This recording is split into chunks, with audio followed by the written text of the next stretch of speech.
ये देश संविधान से चलेगा, मनुस्मृति से नहीं चलेगा। हम बिहार के हर चौराहे पर कुरान जलाने वाले हैं। एक यूनिवर्सिटी का विरोध और पूरा समाज आग में। यूजीसी के खिलाफ प्रदर्शन से शुरू हुई बात आखिर कुरान जलाने की धमकी तक कैसे पहुंच गई, और ये सब उस वक्त जब ईद आने वाली है और रामनवमी दरवाजे पर खड़ी है। क्या ये सिर्फ सहयोग है या माहौल बिगाड़ने की कोशिश? नमस्कार, मेरा नाम है चेष्टा नागर और आप देख रहे हैं दाहिदी टॉप। आज का मुद्दा बेहद गंभीर है, क्योंकि ये सिर्फ एक घटना नहीं बल्कि उस खतरनाक ट्रेंड का उदाहरण है जहां किसी भी सामाजिक या राजनीतिक मुद्दे को जबरदस्ती धार्मिक रंग दे दिया जाता है, खासकर तब जब देश त्योहारों के मुहाने पर खड़ा हो।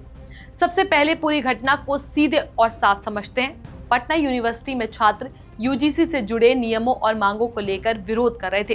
ये एक एकेडमिक और पॉलिसी से जुड़ा मुद्दा है, जहां छात्र अपने अधिकारों और फैसलों को लेकर आवाज उठा रहे थे। इसी प्रदर्शन के दौरान छात्र नेता मनीष यादव ने मंच से मनुस्मृति जला दी और कहा कि देश संविधान से चलेगा, मनुस्मृति से नहीं।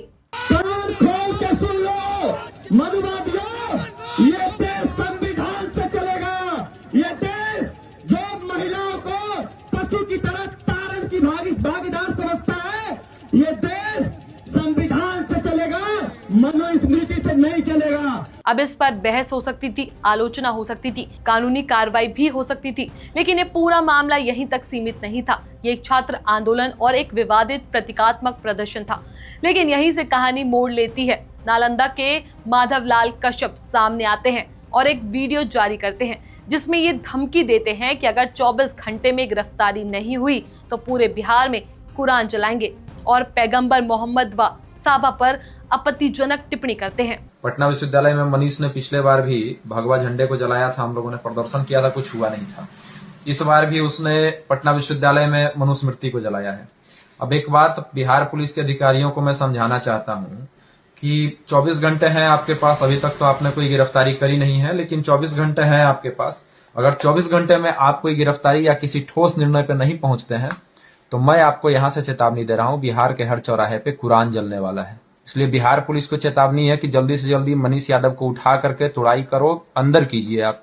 अगर आप अंदर नहीं करेंगे तो आप कुरान जलने की फिर प्रतीक्षा कीजिए, चौराहों पर कुरान जलेगा। अब जरा ठहर कर सोचिए, यूजीसी के विरोध से शुरू हुई बात मनुस्मृति जलाने तक पहुंची, लेकिन अचानक कुरान कहां से आ गया? जिस विवाद ने मुस्लिम समाज का कोई रोल ही नहीं था, उसे बीच में क्यों घसीटा गया? और सबसे अहम बात, ये सब उस समय हो रहा है जब देश में ईद की तैयारियां चल रही है और कुछ ही दिनों बाद रामनवमी आने वाली है। ऐसे संवेदनशील समय में इस तरह के बयान, क्या ये सिर्फ गुस्से का इजहार है या फिर जानबूझकर माहौल को भड़काने की कोशिश? क्या त्योहारों की शांति को टारगेट किया जा रहा है? असल में यही पूरा खेल समझ आता है। पैटर्न साफ है, पहले एक लोकल मुद्दा उठता है और फिर उसे भावनात्मक बनाया जाता है, उसके बाद उसमें धर्म को जोड़ा जाता है और देखते ही देखते पूरा मामला हम बनाम वो में बदल जाता है। यानी असली मुद्दा यूजीसी, शिक्षा और छात्रों की मांग सब गायब हो जाता है और बचती है सिर्फ नफरत। पुलिस ने इस मामले में सख्त कार्रवाई करते हुए साइबर थाने में एफआईआर दर्ज की है और भारतीय न्याय संहिता 2023 के तहत इसे गंभीर अपराध माना है। पुलिस ने साफ कहा कि धर्म के आधार पर शत्रुता फैलाने अपराध है, और सिर्फ पोस्ट करना ही नहीं बल्कि उसे शेयर या लाइक करना भी दंडनीय हो सकता है। यानी अब जिम्मेदारी सिर्फ बोलने वालों की नहीं बल्कि उन सभी की है जो आगे बढ़ाते हैं। सबसे जरूरी बात यह है कि इस पूरे मामले में दो अलग अलग घटनाओं को जबरदस्ती जोड़ दिया गया।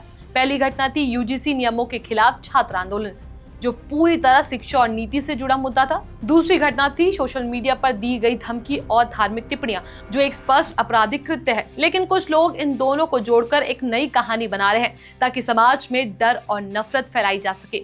और यही सबसे खतरनाक हिस्सा है, क्योंकि जब असली मुद्दों से ध्यान हटता है तो शिक्षा, बहस और समाधान सब पीछे छूट जाते हैं और सामने आता है सिर्फ धर्म के नाम पर टकराव।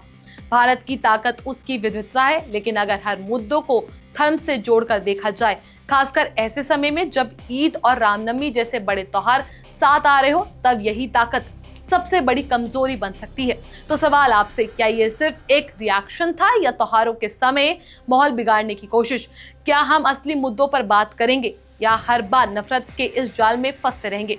कमेंट सेक्शन में अपनी राय हमें जरूर बताएं। ऐसी और भी वीडियोस के लिए आप हमारे चैनल द हिंदी टॉप को सब्सक्राइब कर लें। इसके अलावा आप हमें एक्स, फेसबुक और इंस्टाग्राम पर भी फॉलो कर सकते हैं।